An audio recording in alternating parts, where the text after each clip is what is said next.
Good afternoon, everybody, and this is Michelle Jackson.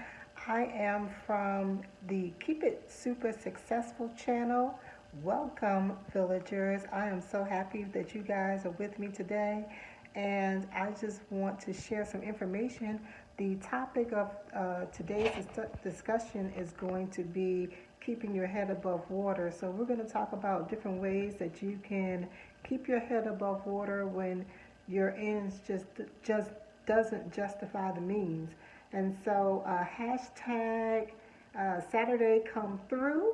That is our hashtag. I'm going to be meeting with you guys on Saturday morning because Saturday morning is my favorite time of the week. So be looking for new content to come up here on Saturdays.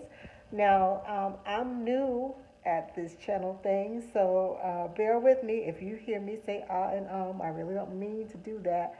However, until I get used to sharing content online, that's what I'm going to do. So forgive me for the constant uhs and ums and all of that. I'm just a regular around the way girl sharing some information with you. I am a business developer and real estate broker, real estate counselor, and instructor. So I'm here to teach you how to do certain things when it comes down to business. I do have notes here, so if you see me looking down every now and then, please forgive me. I just don't want to forget any of the talking points that I want to share with you this morning. Um, the thing that I want you to remember and to always keep in the forefront of your mind is that comparison. This is for your mental health. Comparison is a one-way ticket to Depressionville, so I do not want you to buy that one-way ticket to Depressionville. Always keep your focus on yourself and your goals. I'm here to help you do that. That's why I started this channel. That's why I named it Keep It Super Successful, because I want all of my family and friends to be super successful. I want my villagers, that's you, to be super successful as well. And so, again, we're going to talk about the problem at hand. The ends just doesn't justify the means, and you have more bills than you have money, and I get it because that's me too. Everybody has that particular problem, but how are we going to fix it? Okay, I'm here to give you some suggestions on how to fix that shortage problem. And so the first thing that you need to do is to have an action plan. And the first thing that you do with this action plan is to count your numbers. Do you know what your static bills are? Do you know the bills that come in every single month? They never ever change. That's your rent, your mortgage, your car note, the gym fees, your cell phone bill, your telephone bill, your cable bill, which is really too high. If you had cable like I have cable, you know that can be upwards of 250 a pop right then and there. And you may not even be watching TV that much. You go to work. You know, everybody goes to work. So um, here we go with the static bills. Also, the interchangeable bills. You know, what happens with your money? Do you go out to eat? Are you going to happy hour?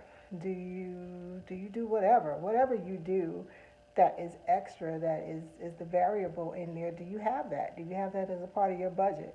Uh, and if you do, that's fantastic. But I know that you're looking at it and you're like, this money is doesn't have longevity. Okay, it's not as long as your hours are at work, right? You're not getting that good return on your energy for that dollar.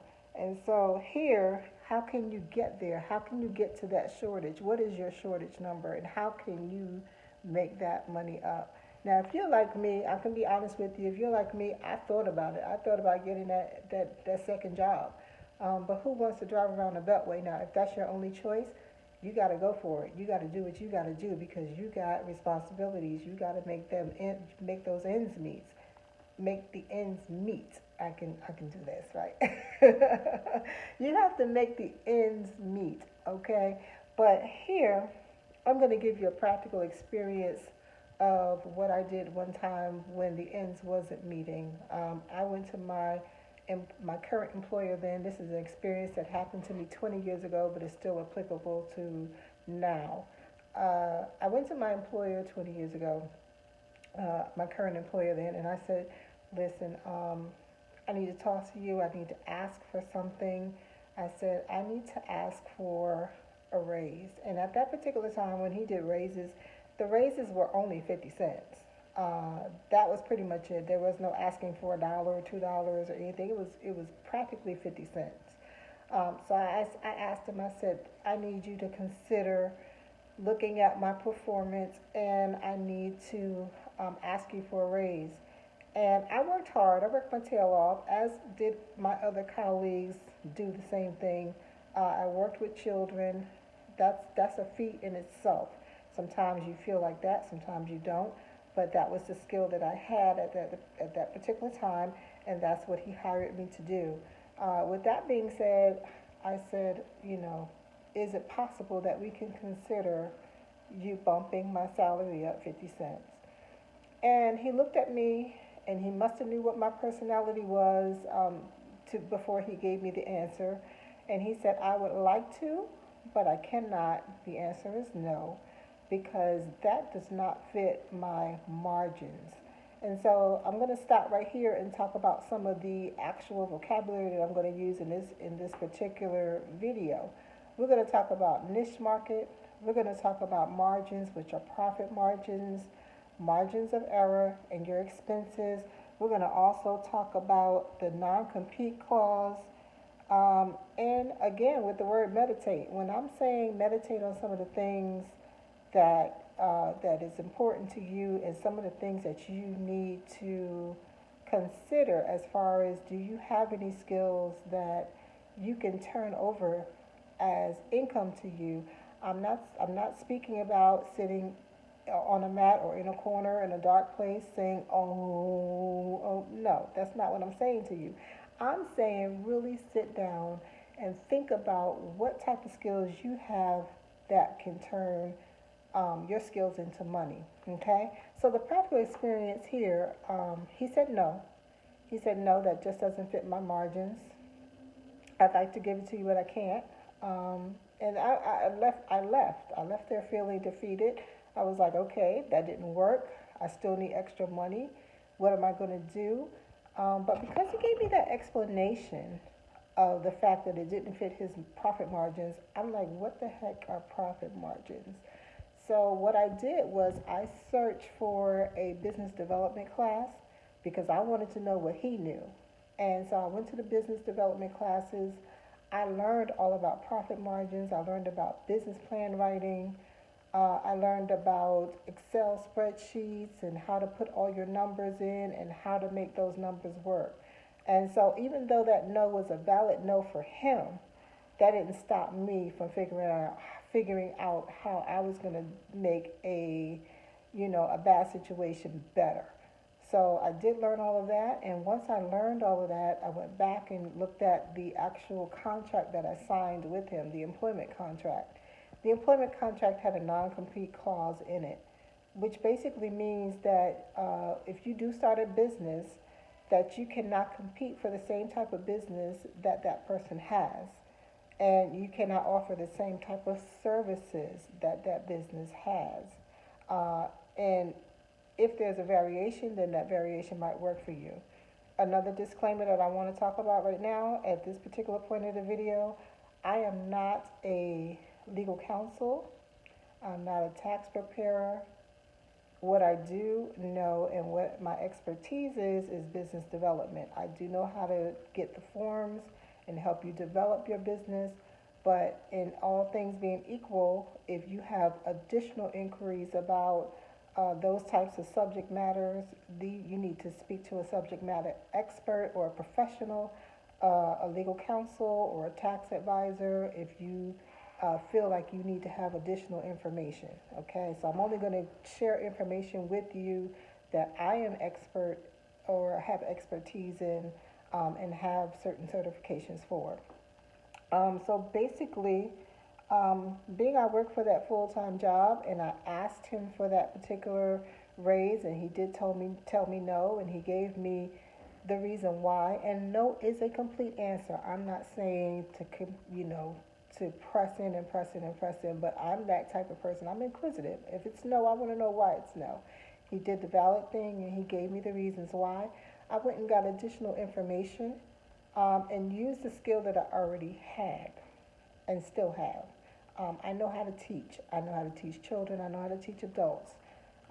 So basically, what I did that was different is I started a daycare business or a daycare service that catered to employees that worked at night. So the employer that I had currently worked for, his business was from 6 a.m. to 6 p.m. and my business service started after that. Okay, simply because I still worked my full time job, no doubt. But then when I came home, I had my clientele were parents that went to school at night. Uh, there was parents that worked a second job at night. And then, of course, here's something that I did change in my business plan because this is too funny. I have to tell you this story. I had a client who, and I did do my business on Friday nights up until about 2 o'clock in the morning. So that was a very very long evening for us. However, it wasn't so bad because after you help the children do their homework and you feed them dinner for the night if they didn't come with dinner for themselves, a PM snack before bed, and they went and had the pajamas on. We had cots. They went to sleep. It wasn't so bad. However, at Friday night, after 8, 9, 10 o'clock, my client decided to not come back until 4 in the morning. And I left several messages that I'll share that experience with you at another time. I can't really go into all of it right now, but it didn't end well, and it it didn't end well for him by the time they came to pick up their child. However, it helped me to revamp some of my business contracts between my clients and myself when it came down to that time. And trust me, there was a clause in there about late fees and everything else like that. So they got away with a little bit, but they ended up paying me for sure. However, that my niche market was that. My niche market was the fact that I offered services that my current employer did not. Okay, and I wasn't competing for any of his type of business. He didn't offer those services. So I had a completely new service to offer, which was doing that daycare at night. The other thing that I did was I branded myself just that. It takes a village. The name of my daycare was It Takes a Village Childcare, and it took a village at that particular time to be able to take care of those kids at night while the parents went to school that night, or they had to work a second job back then. I was that solution for those types of parents. I was a service-based business. Those tend to fare over well. They tend to be a lot more successful because there's a demand for that. So we'll talk about that in another video on how to structure your business.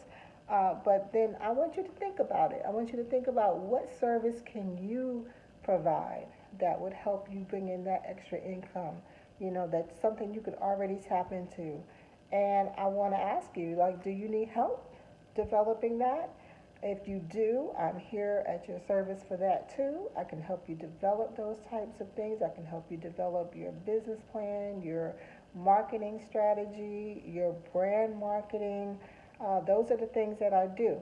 And if you don't, if you think you have all the skills that you need and you don't need further assistance, that's cool too. I just want to jog your memory. I'm here to help. I'm here to help you keep it super successful because you're part of my village now.